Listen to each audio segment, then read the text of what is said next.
Very good morning, all of you. Today we will continue our pharmaceutical ed chapter with some more examples. In previous video, I explained about some examples like honey, kaolin, starch, etc. Today we will start with the pectin. Now, what is pectin?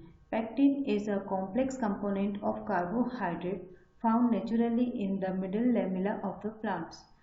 Chemically, it is the methoxy ester of the pectic acid. जो pectin होता है वो mainly plant cell के अंदर जो middle lamella होता है वहाँ पर पाया जाता है और ये एक तरीके से मिथॉक्सी एस्टर होता है पेक्टिक एसिड का.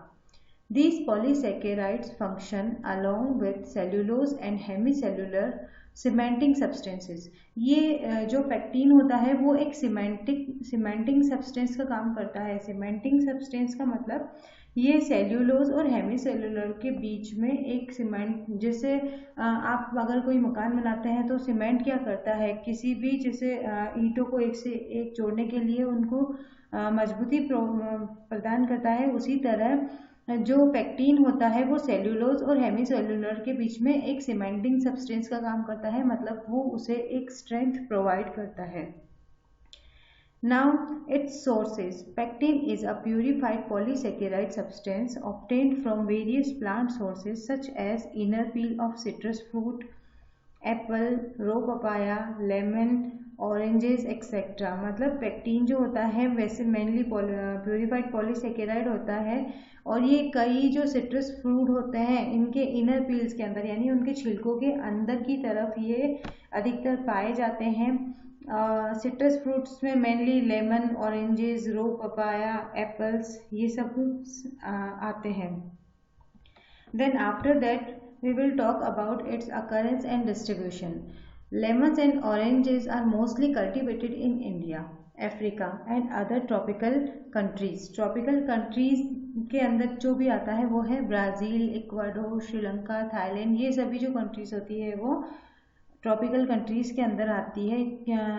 इट मीन्स जो लेमन और ऑरेंजेस होते हैं वो मेनली इन कंट्रीज के अंदर ही कल्टिवेट किए जाते हैं. देन एप्पल जो होता है वो मेनली कहाँ ग्रोन किया जाता है, हिमालयाज़ में, कैलिफोर्निया के अंदर, यूरोपियन कंट्रीज़ के अंदर और मेडिटेरियन क्लाइमेट जोन के अंदर, जैसे कि फ्रांस है, इटली है, ग्रीस है, ये सारी कंट्रीज़ के अंदर मैक्सिमम एप्पल का कल्टीवेशन किया जाता है. इसके बाद हम बात करते हैं इसकी ऑर्गेनोलेप्टिक प्रॉपर्टीज़ के बारे में. तो सबसे पहले इसका अपीयरेंस कैसा होता है. इसका अपीयरेंस होता है कोर्स और फाइन पाउडर. मतलब ये एक कोर्स पाउडर या फिर एकदम बिल्कुल फाइन पाउडर होगा. कोर्स यानी थोड़ा सा दरदरा टाइप का पाउडर होगा, नहीं तो ये बिल्कुल फाइन पाउडर के फॉर्म में हमें मिलेगा. और इसका कलर जो होता है वो येलोइश वाइट कलर होता है. इसका ऑर्डर ये एक ऑर्डरलेस होता है. टेस्ट इसका म्यूसिलेजिनियस होता है. म्यूसिलेजिनियस मतलब थोड़ा सा चिपचिपा टाइप का इसका टेस्ट होता है. देन नेचर इसका हाइग्रोस्कोपिक नेचर होता है इसका.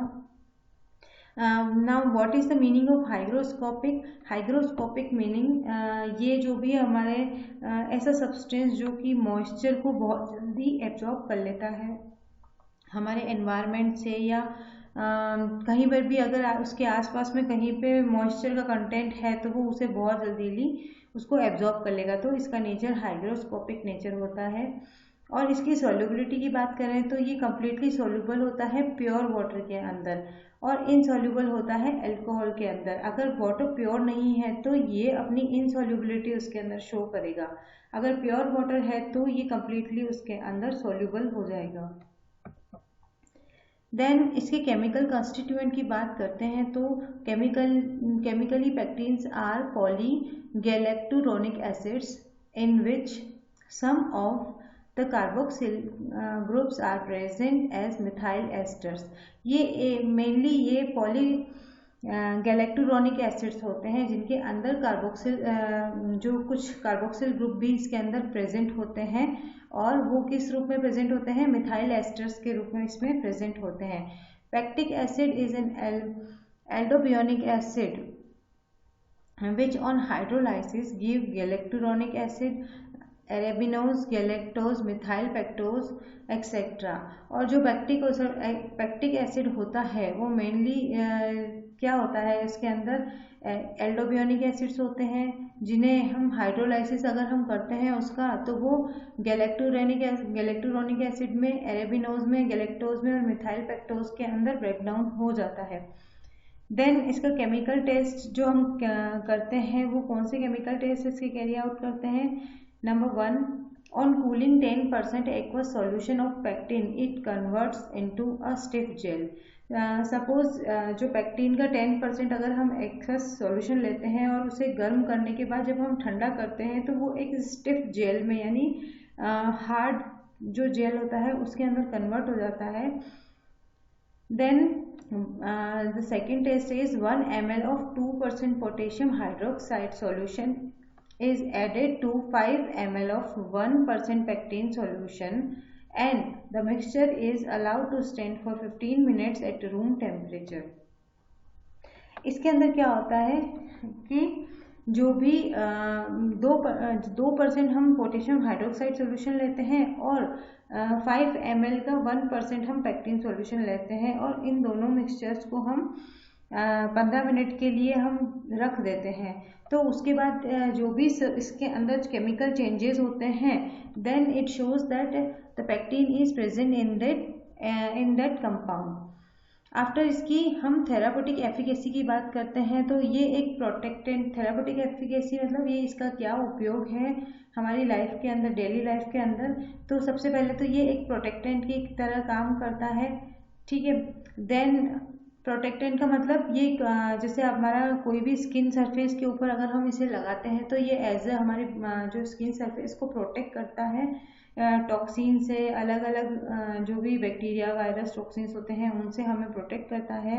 Then after the its colloid action is also make it act effectively in the gastrointestinal tract. इसका जो कॉलॉइडल एक्शन होता है उसकी वजह से ये हमारे GIT ट्रैक्ट के अंदर भी काफ़ी सारे, अगर कोई प्रॉब्लम होती है तो उसके अंदर इसका ट्रीटमेंट करने के लिए इसका यूज़ होता है। Then after it is also used as a hemostatic in internal और एक्सटर्नल हेमरेजेस। हीमोस्टेटिक का मतलब कि जब कोई ब्लीड, हीमोस्टेटिक का मतलब होता है ब्लीडिंग को रोकने वाला। अगर किसी भी ह्यूमन बॉडी के अंदर इंटरनल या एक्सटर्नल किसी भी तरह का हेमरेज होता है या किसी भी तरह की कोई हानि होती है और उसकी वजह से ब्लड निरंतर अगर निकलता जा रहा है तो उसके अंदर भी पेक्टिन का इस्तेमाल किया जाता है, क्योंकि इसके अंदर हीमोस्टेटिक प्रॉपर्टी होती है। Then it is also used as an emulsifying agent, gelling agent and plasma substitute। इसे हम emulsifying agent और gelling agent की तरह भी काम में लेते हैं और ये एक तरीके से प्लाज्मा सब्सटीट्यूट भी होता है। इसके बाद हम नेक्स्ट एग्जाम्पल की बात करते हैं, तो वो होता है ऑलिव ऑयल। ऑलिव ऑयल जो कि सभी के थ्रू वेल नोन है। ऑलिव ऑयल को मैक्सिमम सभी लोग जानते हैं कि क्या होता है। ऑलिव ऑयल को अगर हिंदी में बात करें तो दैट इज जैतून का तेल। Olive oil is a fat obtained from the fruit of olive tree which is a traditional tree crop of the Mediterranean regions। Olive oil एक तरीके से, ऑयल तो वैसे भी फैट ही होता है, तो ये भी एक तरीके का फैट ही होता है जिसे हम ऑलिव ट्री से जो ऑलिव फ्रूट निकलते हैं उसके थ्रू हम इसे प्राप्त करते हैं और ये मेनली मेडिटेरियन रीजन के अंदर उगाया जाता है। Olives are collected and pressed in whole form to yield the distinctive oil. Olives जो भी होते हैं उन्हें हम कलेक्ट करते हैं और उन्हें पूरा का पूरा उसे प्रेस किया जाता है, तब हमें उसका प्योर जो ऑयल होता है या डिस्टिंक्टिव ऑयल होता है वो हमें प्राप्त होता है। देन इसके साइनोनिम्स की बात करें तो इसे हम ओलियम ओलिविया भी इसे बोला जाता है। और इसका जो मेन सोर्स होता है वो क्या होता है कि ये ओलिया यूरोपिया जो ट्री होता है उसके थ्रू हमें ये मेन इसका सोर्स होता है, उसी से हमें ये ऑलिव फ्रूट्स मिलते हैं और ऑलिव ऑयल, उन्हीं फ्रूट्स के थ्रू हम ऑलिव ऑयल निकाल सकते हैं।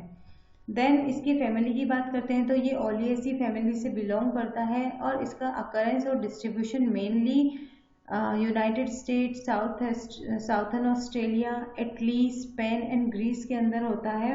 मेनली यहाँ पर इसका कल्टीवेशन, इन कंट्रीज़ में इनका कल्टीवेशन ज़्यादा होता है। इसके बाद हम बात करते हैं ऑर्गेनोलेप्टिक प्रॉपर्टीज़ की। तो इसका कलर पेल येलो से ग्रीनिश येलो कलर का होता है। ये इसका ऑर्डर स्लाइड और कैरेक्टरिस्टिक ऑर्डर होता है। टेस्ट इसका ब्लेंड और फैंटी एक्राइड होता है। थोड़ा सा नटी और थोड़ा सा तीखी स्मेल इसकी होती है। देन इसकी सॉल्युबिलिटी की बात करते हैं तो ये स्लाइटली सॉल्युबल होता है अल्कोहल के अंदर और मिजिबल होता है कार्बन डाइसल्फाइड के अंदर, क्लोरोफॉर्म के अंदर और ईथर के अंदर। अब हम बात करते हैं कि सॉल्युबल और मिजिबल में क्या डिफरेंस है, कि ये सॉल्युबल अल्कोहल में है लेकिन मिजिबल ये कार्बन डाइसल्फाइड और क्लोरोफॉर्म के अंदर है, ईथर के अंदर है। तो उसमें क्या डिफरेंस होता है? जब हम किसी चीज़ को बोलते हैं soluble, it means a solid part is dissolve in a liquid part. मतलब जो सॉल्यूट होता है वो सॉलिड फॉर्म में होता है और जो सॉल्वेंट होता है वो लिक्विड फॉर्म में होता है। तब जब किसी सॉल्यूट को लिक्विड सॉल्वेंट में हम मिक्स करते हैं, then that is called soluble और सॉल्युबिलिटी। और मिजिबिलिटी किसे बोला जाता है? जब एक जो सॉल्यूट होता है वो भी लिक्विड फॉर्म में होता है और जो सॉल्वेंट होता है वो भी लिक्विड फॉर्म में होता है, देन इस कंडीशन में हम बोलते हैं उसे मिजिबल। जैसे सपोज आप नमक को पानी के अंदर घोलते हो तो क्या होगा? नमक पानी के अंदर सॉल्युबल है क्योंकि नमक क्या है? सॉलिड, और पानी क्या है? लिक्विड। अगर हम बात करते हैं शुगर सिरप की, शुगर सिरप आपने देखी है, हिंदी में अगर बात करें तो उसको चाशनी बोलते हैं, शुगर की चाशनी जैसी होती है। अगर शुगर सिरप को हम उसे किसी लिक्विड के अंदर या पानी के अंदर ही डिजोल्व करते हैं तो शुगर सिरप भी लिक्विड फॉर्म में होती है और वाटर भी लिक्विड फॉर्म में होता है। तो that is called miscibility. Liquid solute and liquid solvent दोनों अगर लिक्विड फॉर्म में है then that is called miscibility. Next हम बात करते हैं इसके केमिकल कंस्टिट्यूएंट्स की। तो ऑलिव के अंदर मेनली ट्राइग्लिसराइड्स होते हैं और ओलिन, पाल्मिटिन एंड लेनोलिक एसिड्स होते हैं। देन केमिकल टेस्ट इसका कैसे किया जाता है? इसका मेनली यूवी जो स्पेक्ट्रोफोटोमीटर होता है उसके अंदर इसका टेस्ट किया जाता है और उसके अंदर ये एक डीप गोल्डन येलो कलर का हमें नज़र आता है। और अगर हम उसके रिफाइंड ऑयल का यूवी लाइट के अंदर उसे देखते हैं तो वो एक पेल ब्लू फ्लोरोसेंस उसके अंदर नज़र आता है, जो कि अगर हमने चारकोल के साथ उसे ट्रीट किया है तो वो जो फ्लोरोसेंस है, पेल ब्लू फ्लोरोसेंस, वो उसका डिसअपियर हो जाता है। आफ्टर दैट हम इसकी थेरापेटिक एफिकेसी यानी इसके यूजेस के बारे में बात करेंगे। तो इसके यूजेस मेनली क्या होते हैं कि ये एक तो इनफ्लेम्ड सरफेस को इमोलाइंट और सूदिंग एजेंट की तरह इनफ्लेम्ड सरफेस के ऊपर यूज़ की जाती है। अब इमोलाइंट और सूदिंग एजेंट मतलब जब कोई भी जो स्किन पर एलर्जी हो जाती है या छोटे छोटे दाने निकल जाते हैं या कोई मतलब होता है ना, गर्मियों के अंदर काफ़ी सारी स्किन की प्रॉब्लम्स हो जाती है, तो उसमें एक सूदनिंग इफेक्ट मतलब अपनी बॉडी को थोड़ा सा रिलैक्सिंग, उस स्किन को थोड़ा सा रिलैक्स करने का इसका सबसे बड़ा मतलब काम होता है और ये सबसे इफेक्टिव होता है उस चीज़ के लिए। Then it is use for softening the skin and crust in eczema and सायरोसिस।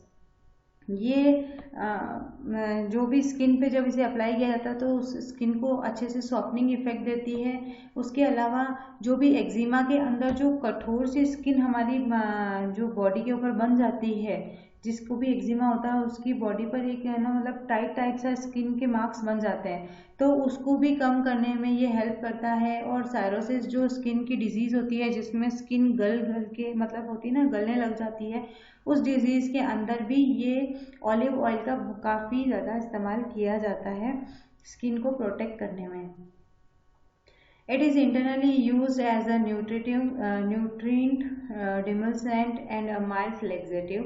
अगर हम इसको, ये तो था इसका सारा एक्सटर्नल इफेक्ट कि स्किन पे क्या काम करता है और कैसे काम करता है। अगर हम इसे इंटरनली बात करें कि अगर हम इस ऑलिव ऑयल को इंटरनली लेते हैं, और आजकल वैसे देखा गया है कि काफ़ी सारे जो ऑयल्स हैं उसके अंदर काफ़ी सारे खाना कुकिंग के अंदर या इन सब में इसकी न्यूट्रिएंट वैल्यू ज़्यादा होती है। इसे ऑलिव ऑयल के इस्तेमाल के लिए ज़्यादा बोला जाता है कि ऑयल का इस्तेमाल करना चाहिए। और दूसरा ये माइल्ड लेग्जेटिव भी होता है, मतलब अगर किसी को कब्ज़ का प्रॉब्लम होता है तो उसके अंदर ये लेग्जेटिव का काम भी करता है। Then it is used as a vehicle for oily suspension for injection. और ये जो भी ऑयली सस्पेंशन फॉर इंजेक्शन जो बनते हैं फार्मास्यूटिकल इंडस्ट्रीज के अंदर, उसके अंदर ये व्हीकल का काम करता है। After this we will talk about lanolin. What is lanolin?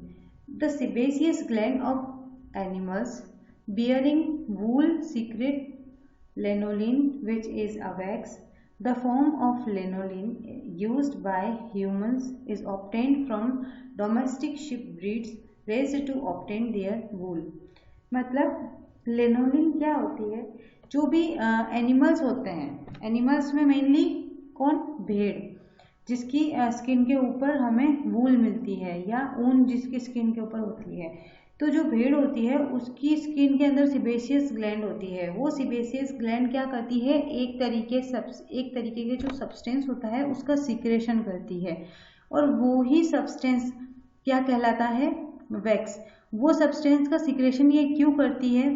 जो भेड़ के ऊपर सिबेशियस ग्लैंड होती है वो क्यों करती है इस सब्सटेंस का सीक्रेशन? वो इसलिए करती है क्योंकि जो भेड़ के ऊपर काफ़ी सारे जो वूल होता है, जो ऊन होता है, उसके अंदर एक तरीके से कंडीशनिंग के लिए ये जो सब्सटेंस होता है उसका सीक्रेशन किया जाता है, या ये नेचुरली इसका सीक्रेशन होता है। और जो ह्यूमंस होते हैं वो क्या करते हैं, जब ये भेड़ की और ये इनकी ऊन जब उतारी जाती है तो उस वूल को भी उस वैक्स को भी इकट्ठा किया जाता है, और उस वैक्स का काफ़ी सारे कामों में इसका उपयोग किया जाता है। देन इसके साइनोनिम्स की बात करते हैं तो साइनोनिम इसका होता है, इसको और वूल फैट के नाम से भी जाना जाता है। देन वूल वैक्स, वूल Greece, hydrous wool fat etcetera नामों से उसको जाना जाता है। इसका मेन सोर्स क्या है? इसका मेन सोर्स यही है कि lanolin is a fat like substance. जैसे मोम होता है ना, मोम, वैसा ही इसका स्ट्रक्चर होता है। ये एक तरीके से फैट ही होता है जो कि हमें कहाँ से मिलता है? सिबेशियस ग्लैंड से ऑफ द शिप। अब शिप भी कौन सी प्रजाति की होनी चाहिए? ओविस अराइज। इस प्रजाति की जो शिप होती है वो मैक्सिमम इसे सीक्रेट करती है। देन इसकी फैमिली जो होती है वो होती है बोविडे फैमिली। अकरेंस और डिस्ट्रीब्यूशन इसका क्या होता है कि मेनली कहाँ पर भेड़ पालन ज़्यादा होता है? लेनोलिन का मैन्युफैक्चर, जहाँ पे भेड़ पालन ज़्यादा होगा वहाँ पे लेनोलिन का मैन्युफैक्चरिंग भी ज़्यादा होगा, जैसे कि ऑस्ट्रेलिया है, यूएसए है, इंडिया। ये मतलब यहाँ पर इन कंट्रीज़ के अंदर कमर्शियल स्केल पर इनका प्रोडक्शन होता है। After that we will talk about its organoleptic evolutions. तो first of all कलर इसका whitish yellow होता है। ऑर्डर इसका फेंट और कैरेक्टरिस्टिक होता है। इसका जो टेस्ट होता है वो ब्लेंड टेस्ट होता है।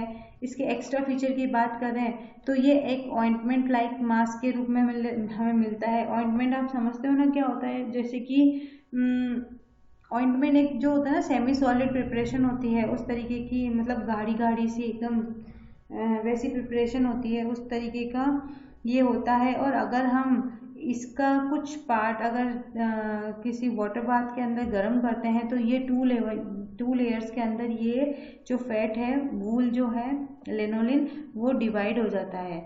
Then after that its solubility. Practically ये वाटर में इनसॉल्युबल होता है। ऑब्वियसली फैट है तो वाटर में इनसॉल्युबल ही होगा, और but it is soluble in chloroform and solvent ether with the separation of water. ये क्लोरोफॉर्म और सॉल्वेंट ईथर के अंदर सॉल्युबल होता है, लेकिन ये जो वाटर की लेयर को सेपरेट आउट कर देता है। आफ्टर दैट इसके केमिकल कंस्टिट्यूएंट में हम बात करें तो इसके अंदर मेनली जो एस्टर्स होते हैं और पॉलीएस्टर्स होते हैं वो पाए जाते हैं। इसके अंदर जो 33 एल्कोहल्स, जो हाई मॉलिक्यूलर वेट के 33 एल्कोहल्स और 36 फैटी एसिड्स मिलकर एक कॉम्प्लेक्स मिक्सचर बनाते हैं लेनोलिन का। लेनोलिन के अंदर इसके अलावा कोलेस्ट्रॉल, आइसोकोलेस्ट्रॉल और कार्नोबिक एसिड, ओलिक एसिड और myristic, palmitic acid, lignoceric acid and lanopalmitic acids, ये सारे एसिड्स उसके अंदर प्रेजेंट होते हैं और इसके अंदर 50% वाटर की भी मात्रा इसके अंदर पाई जाती है।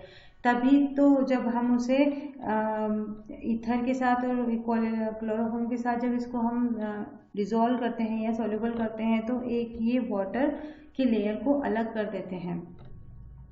आफ्टर दैट इसके केमिकल कंस्टिट्यूएंट की हम बात करते हैं, केमिकल टेस्ट की अगर हम बात करते हैं तो जब 5 ग्राम हाइड्रस लेनोलिन को हम क्लोरोफॉर्म में डिज़ोल्व करेंगे तो जो भी रिजल्टेंट मिक्सचर होगा उसके अंदर हम अगर 1 ml एसिटिक एनहाइड्राइड और 2 ड्रॉप ऑफ सल्फ्यूरिक एसिड इसके अंदर डालेंगे तो एक डीप ग्रीन कलर डेवलप होता है। तो ये जो डीप ग्रीन कलर इसके अंदर डेवलप होता है वो चीज़ ये बताता है कि इसके अंदर कोलेस्ट्रॉल प्रेजेंट है, और कोलेस्ट्रॉल इसीलिए प्रेजेंट होता है क्योंकि ये फैट होता है, तो ऑब्वियसली इसके अंदर कोलेस्ट्रॉल प्रेजेंट होता है। आफ्टर दैट इसकी थेरापेटिक एफिकेसी की बात करें तो वही ये एक है ना preventing topically for the treatment और प्रिवेंटिंग ऑफ ड्राई स्किन को प्रिवेंट करने के लिए काम आता है। अगर किसी को जैसे ईचिंग की प्रॉब्लम हो गई है, खुजली की प्रॉब्लम है या स्किन इरिटेशन हो गई है, स्किन इरिटेशन भी जैसे बच्चों को अपन डायपर पहनाते हैं तो वो रेड जो रेशेस हो जाते हैं उसके ट्रीटमेंट के लिए भी इसका यूज़ किया जाता है। या फिर कई लोगों को जब रेडिएशन थेरेपी दी जाती है तो उसकी स्किन बर्न हो जाती है तो उसको ट्रीटमेंट के लिए भी लेनोलिन का काफ़ी मात्रा में उपयोग होता है अलग अलग डोजेज फॉर्म के अंदर। आफ्टर दैट हम बात करते हैं बीज वैक्स की। बीज वैक्स क्या होता है? Beeswax is a natural wax obtained from the honey bees of the Apis genus. The worker bees produce wax in scales in their abdominal segments by 8 wax producing glands. इसके अंदर क्या होता है? जो bees wax होता है वो हनी बीज के थ्रू जो है ऑब्टेन किया जाता है। हनी बीज यानी वही मधुमक्खियों के थ्रू इसको ऑब्टेन किया जाता है, और वो भी कौन सी प्रजाति की? Apis genus.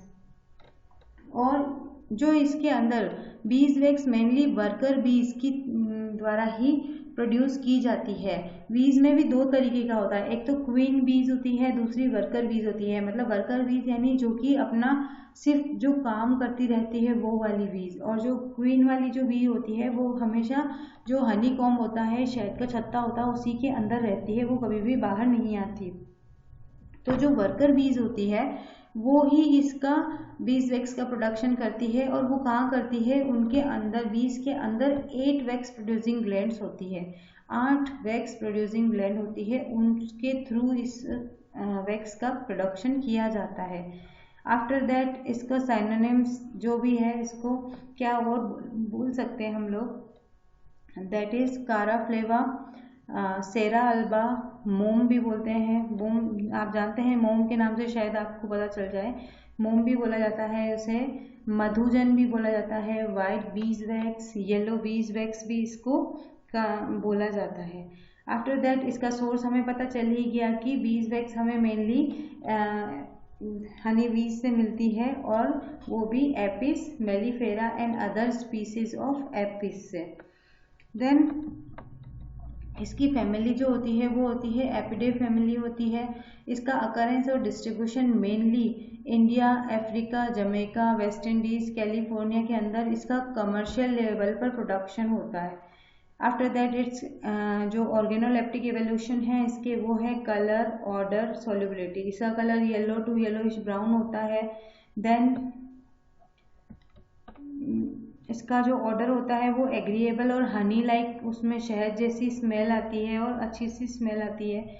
इसकी सॉल्युबिलिटी ये हॉट अल्कोहल के अंदर सॉल्युबल होता है, ईथर में सॉल्युबल होता है, क्लोरोफॉर्म में सॉल्युबल होता है, कार्बन टेट्राक्लोराइड में सॉल्युबल होता है, फिक्स्ड एंड वॉलेटाइल ऑयल्स के अंदर सॉल्युबल होता है, बट ये वाटर के अंदर इनसॉल्युबल होता है।